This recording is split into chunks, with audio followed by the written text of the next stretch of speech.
75-year-old Vicencia Akwe casts her ballot with only the future of her grandchildren on her mind.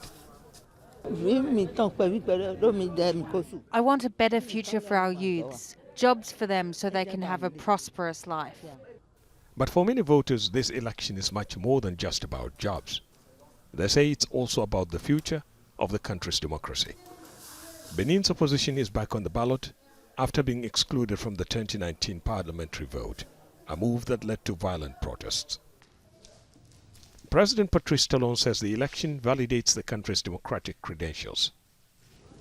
I think we are definitely leaving behind the dark pages of our political history. The election was approached with enthusiasm and no boycott.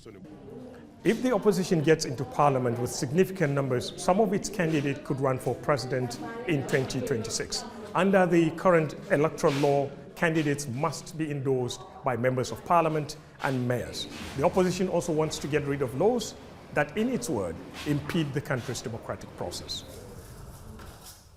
The election could also see a record number of women elected to parliament.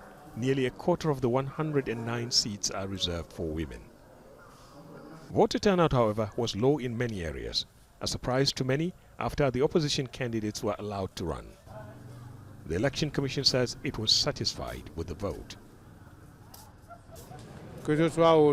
Even in the north of the country, where we feared terror attacks, there was no incident.